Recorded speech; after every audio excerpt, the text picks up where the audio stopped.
ఓం సాయిరామ్. శ్రీ సద్గురు సాయి లీలామృతంలోని నేటి పారాయణం.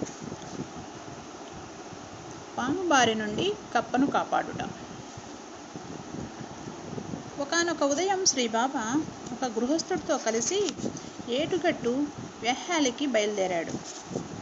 ఆ ఏటుగట్టు దగ్గర నుండి వినిపించే కొన్ని విచిత్ర శబ్దాలకు గృహస్థుడు ఆశ్చర్యపోయి, బాబా, ఆ ధ్వనులేమిటి అని అడిగాడు. దానిపై శ్రీ సాయి, మరేమీ లేదు, ఒక పాము ఒక కప్పను మింగబోతూ ఉంది, త్వరగా పద, ఆ కప్పను కాపాడేందుకే ప్రస్తుతం నేను ఇలా వచ్చాను అంటూ చురుకుగా అడుగులు వేయసాగారు. శ్రీ బాబా కప్పను ఎలా కాపాడుతారో అర్థం కాక ఆ గృహస్థుడు కూడా శ్రీ సాయిని అనుసరించాడు. అప్పటికే పాము నోటబడిన కప్ప ప్రాణాపాయన స్థితిలో ఉంది. ఆ దృశ్యం చాలా భయంకరంగా ఉంది. గృహస్థు వణికిపోసాగాడు.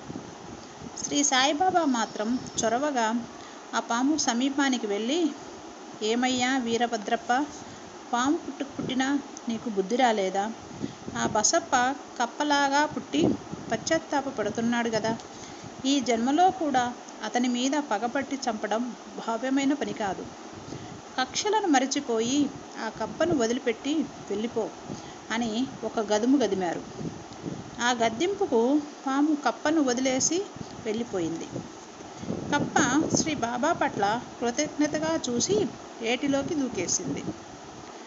శ్రీ సాయిబాబా పలుకులు వినగానే ఆ పాము కప్పను విడిచి వెళ్ళిపోవటం గృహస్థుకు ఎనలేని విస్మయాన్ని కలిగించింది.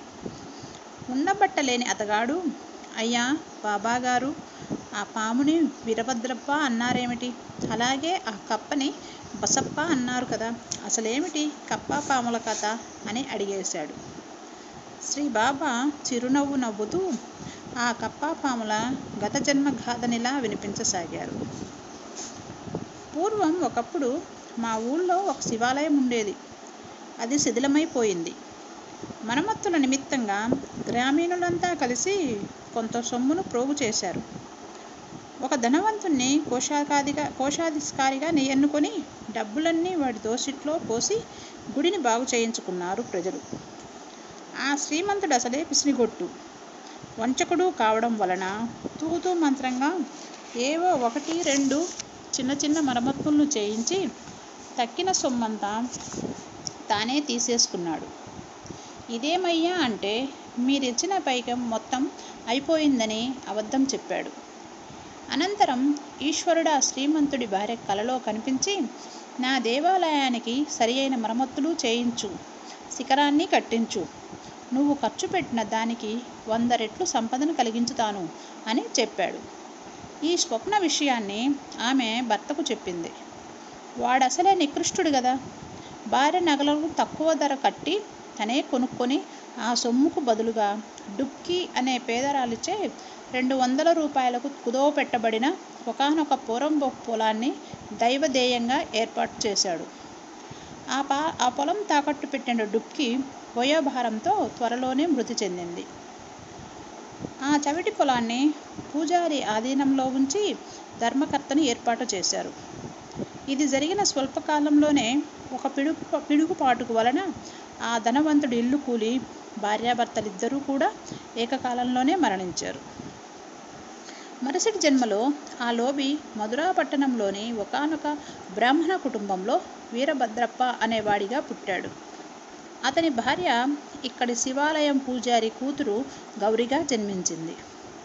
డుబ్కి గుడి గొడవ ఇంటిలో బసప్ప అనే పేరున మగ శిశువుగా జన్మించడం జరిగింది. పూర్వజన్మ రుణానుబంధాల వలన ఈ జన్మలో కూడా గౌరికి వీరభద్రప్పకు పెళ్ళయింది.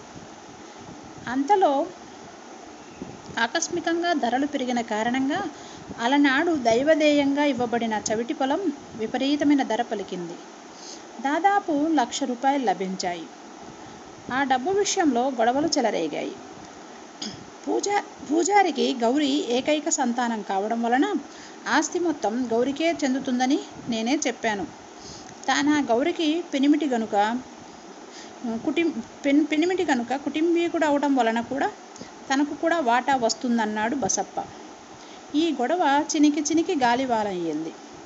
వీరభద్రప్ప ఆవేశపడి బసప్పను హత్య చేస్తానన్నాడు. పిరికివాడైన బసప్ప నన్ను శరణు కోరాడు. వీరభద్రప్ప చేతిలో మరణించకుండా కాపాడుతానని నేను వాగ్దానం చేశాను. ఆ జన్మలో అలానే కాపాడాను కూడా. అయినా పరస్పర ద్వేషాలను విస్మరించకుండా బసప్ప వీరభద్రప్పలు ఎవరికి వాళ్ళుగా కాలం చేశారు. అదిగో ఆ వీరభద్రప్పే ఇప్పుడిలా పాముగాను, ఆ బసప్ప ఈ కప్పగాను జన్మించారు. గత జన్మల వైషమ్యాల వలన ఈ జన్మలో కూడా వీరభద్రప్ప బసప్పను చంపాలని ప్రయత్నించాడు. కానీ ఆ జన్మలో నేను బసప్పకి శరణిచ్చిన కారణంగా ఈ జన్మలో కూడా సమయానికి ఇలా వచ్చి ఈ మారణకాండ జరగకుండా ఆపాను. శ్రీ సాయిబాబా చెప్పిన ఈ బసప్ప వీరభద్రప్పల కథ వింటూనే ఆ గృహస్థుడు తెల్లబోయాడు. నిజానికి కథ తెలుసుకొని తెల్లబోవడం వలన ఏమీ ప్రయోజనం లేదు. రవ్వంత ఇంగితంలో తెలివి తెచ్చుకోవాలి. శత్రుత్వాల నుంచి, బంధాల నుంచి, రుణాల నుంచి ఈ జన్మలోనే విముక్తిని పొందాలి. అలా కాని పక్షంలో అవన్నీ మరో జన్మకి కారణాలవ్వడమే కాక ఆ జన్మలో కూడా మనలను తరుముతూ వస్తాయి. తస్మాత్ జాగ్రత్త. సద్గురు సాయినాథార్పణమస్తు. శుభం భవతు. ఓం సాయిరామ్.